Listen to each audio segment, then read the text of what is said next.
everybody, it's Old School Nerd. With Baby Metal signing with a major U.S. record label for their stuff coming up, only fitting that I remind you that I remember when Baby Metal, when I first found out about them, I had no idea what I was into, because there are now women throughout metal and throughout rock, and that is a wonderful thing. But the level of insanity that comes out of Japan, period, when it comes to music, nobody's really ready for. And bands like Love Bites, Bandmade, I've watched Bandmade go from a tiny little band where they wore maid outfits and played Comic-Cons and nerd conventions of different various forms to sold out tours and one of the best musical bands in the world. So my buddy Brock, he went to Japan. He visited Japan. He saw this band live, and he's like, dude, you got to do reaction to them.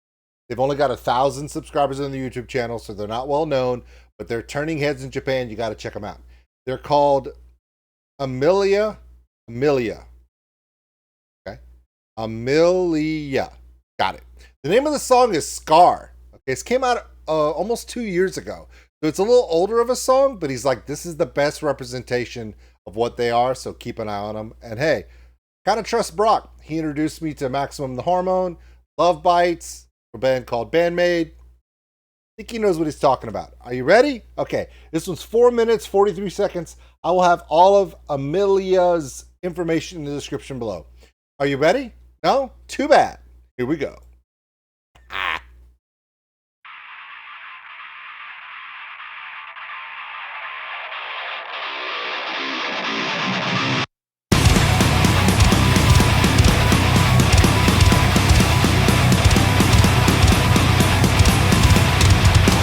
Okay, masks.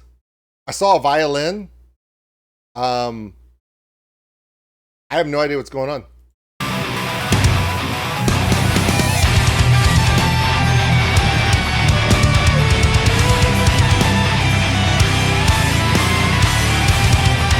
Okay, so, and elf ears. Okay, so 2 violins, elf ears, low end, very deliberate metal scoring on the low end, very low end on the guitar, which is really awesome, very chunky, which is not typically Japanese. Japanese is usually very high energy, but by putting 2 violins to play that very elaborate, and we know when it comes to violins, anime, video games, come on, Japan's got it on lock.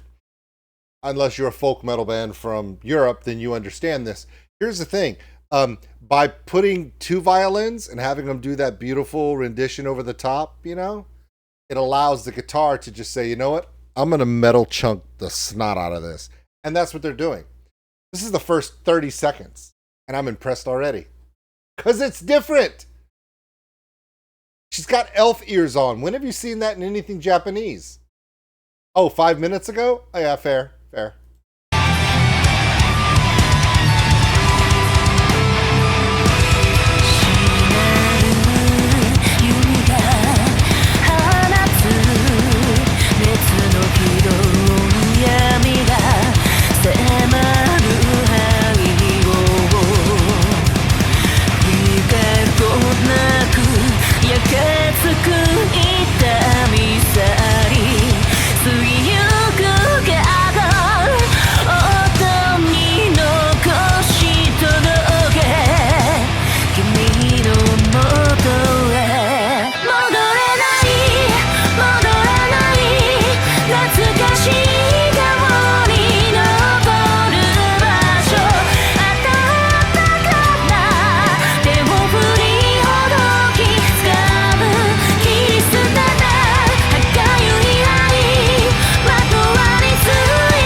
I want to, okay, don't frown.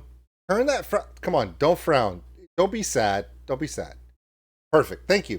Kind of caught her at a bad pause. I hate it when I do that, and I do it a lot. Okay, real quick. Her vocal styling is very Japanese. What do I mean by that? Have you ever heard of the band called the Gacci band? Yeah, they're a metal band that plays traditional Japanese folk music intermixed with metal, but even the singing is classic Japanese theater / kabuki style. a lot of vibrato, downturned vibrato in the vocal. And she's doing it at the end of almost every line. You hear it a lot in Japanese anime, but you hear it a lot in traditional Japanese music in the vocal. So when I hear this, a very low tone alto with a very downturned vibrato on the end of her phrasing, it reminds me of the Wagaki band. It reminds me of a lot of different Japanese metal artists and folk artists where in Japanese music, you don't have to go up on the end of notes. You don't have to blast up. That's a very European Western style. In Japanese music style, they will go down. They will go down and they will go vibrato because it adds texture and richness and depth. Look, Japan does it their own way. When you're doing something Japanese, you have two approaches. You can take something from somewhere else, okay? Steak. Or, Mexican food, okay? Or, pick something, or pizza, Italian food. Take something that is not Japanese, okay? Bring it to Japan.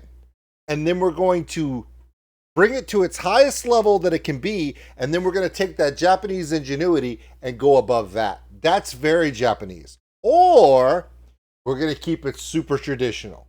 We're going to protect everything that is historical, everything that's traditional. We're going to keep our traditions whole. Those are really the two choices. So when you're looking at something Japanese, you guarantee yourself, no matter whether they go super traditional and keep it focused on the tradition, or they elevate it to its furthest reach and beyond what normally is done, either way, it's going to be done 100.35%.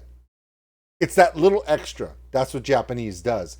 That's why you see the costuming. That's why you see the musicianship. That's why you see the fullness. Why do we need one violinist? No. We're going to do two. It's just when you decide that you're going to enjoy Japanese music, whether it be traditional, pop, rap, hip hop, metal, you can expect it to go that little bit extra. That's just the Japanese way. They're doing that. So some of these things we have seen before. Like I say, her vocal styling reminds me of a traditional Wagaki band style. The violin portions are very European, but with a twist. The metal is extremely heavy. The costuming is way over the top because it's Japan. That's what we do. So it's exactly what I expect. And because it's done really, really, really well, you're going to like it. Now, for some people, this is going to turn you off. You don't really care for Japanese music. And if you don't like bands that go just that little bit extra in all aspects, probably Japanese music isn't going to be for you.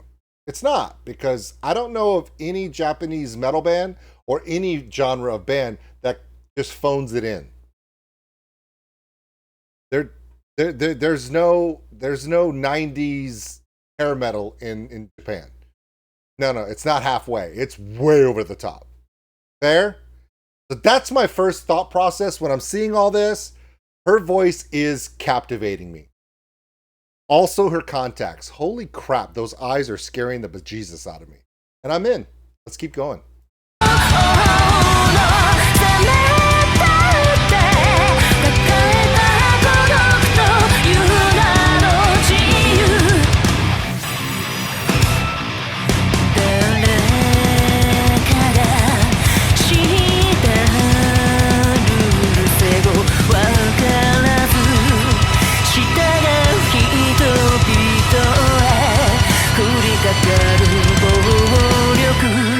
届かない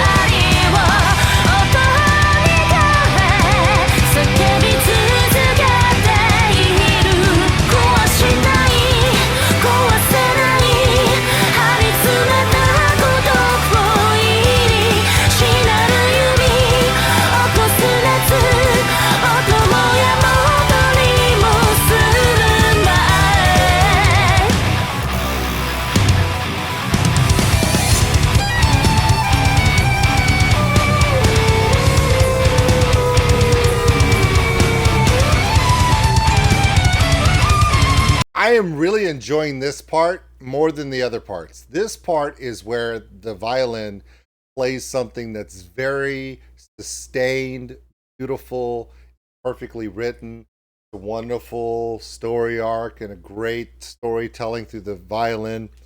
Not chaotic, but at the same time, the guitars and bass going extremely heavy on the low end. They're being very chunky and staccato. So you have the violins be sustained notes. The other stuff is being staccato, so you have a conflict, but yet it's balanced. This is really well done. The thing about this band that's kind of catching me off is that they are doing more deliberate storytelling song score versus what all can we do? Okay, if you listen to the drums are very four on the floor. Yeah, he puts a double kick in, but it's not trying to go over too much. The bass player plays a lot of funky runs, but in various places, but it doesn't really do anything to drive anything. You have two violinists, but you have a keyboard player. Technically, the keyboard player could do one or both violins in the score, but they purposefully want to put the artistry of having two violinists in.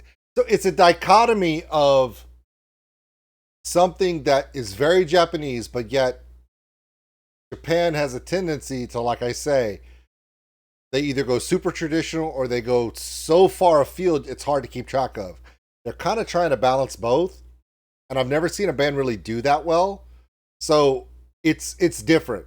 Trying to wrap it all around. I'm trying to think of a European rock metal equivalent to this, and the only thing I can think of, ready? When I say it, you're going to go, wait, what? And then when I explain why, you're going to be like, Powerwolf.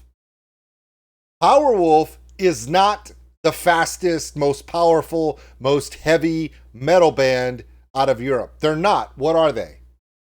They are the greatest theatrical storytellers of metal.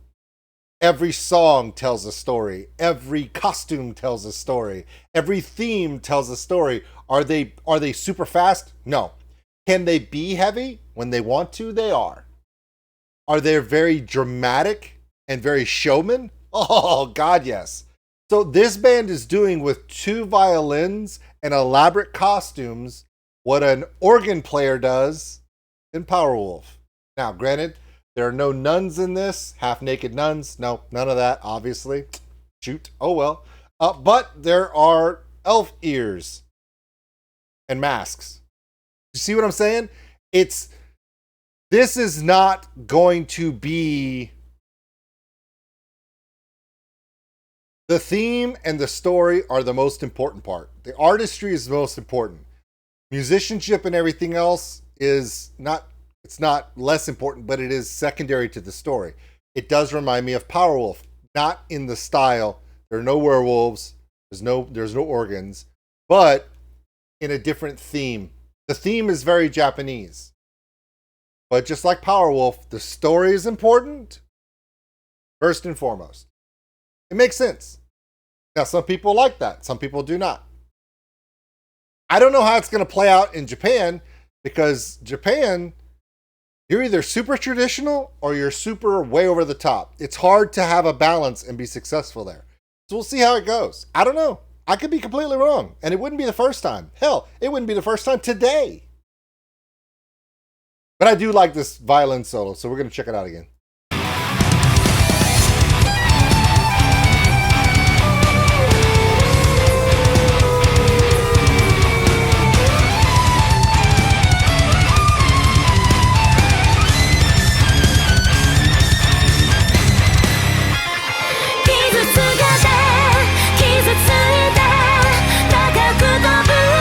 See the guitar, the bass, the drum, very basic, but they need it for this part.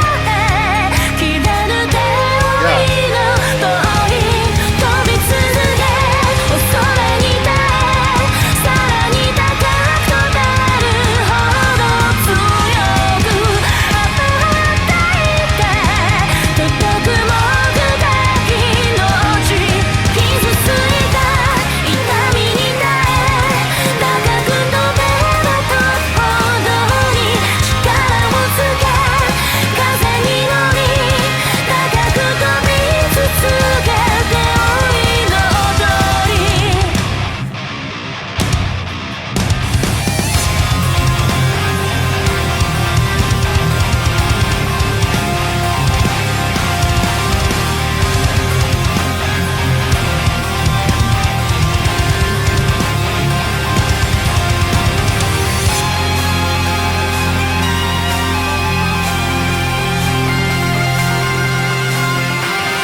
That's scary. All right, this band follows a very simple rule, and I don't know if it's to their detriment yet, okay? And that rule is, you know what the rule is? I'm going to tell you what the rule is right here. The rule that they follow is, at no point do they want to muddy the sound. At no point do they want to conflict themselves. Have you noticed that when the violins stop playing towards the end during that tag at the end, the guitars and bass get very heavy, very chunky. The bass is the drums are throwing in a bunch of different feels and syncopated rhythms. The bass is doing some funky stuff, but the violins are cut out. Anytime the violins come in, the instruments back off and do not overwhelm the violins. They try to allow both forms shine without conflict. It requires control. It requires coordination, good writing, and everything else. Here's the thing.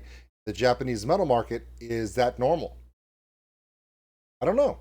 But I do like the artistry. I do like how smartly this was done. And anything that has more than one violin, I'm usually in on it. Plus, I find the vocalist of this band's song style, Japanese tone, that Japanese traditional use of the vocal instrument, the way it's done, the way it's composed, to be absolutely beautiful. It's seductive, it's romantic, it is gorgeous. One of my favorite things about traditional Japanese vocal singing, the way it's done. I like that. That's my style. It's one of the things I love. Love a good power alto. Big fan of a power alto. Makes sense for me. All right, everybody. If you like it, share it with somebody. This is Amiliyah. The name of the song is Scar. New band for me from Japan. I wanted to share with all of you. Tell you what I thought. This one was pretty good. Thanks, Brock. Leave it to Brock. Bring us some stuff we've never seen before. That's what he does. That and cheese curds. Don't ask. Thanks for watching, everybody. And if you enjoyed this video, give us a like. It really helps the channel grow. Also, if you want to subscribe, right over there. A big thank you to all my Patreons out there for everything you do. And if you want more content like this, check them out above. Remember, love one another, take care of each other. We're all stuck on this mud ball together. We'll see you later.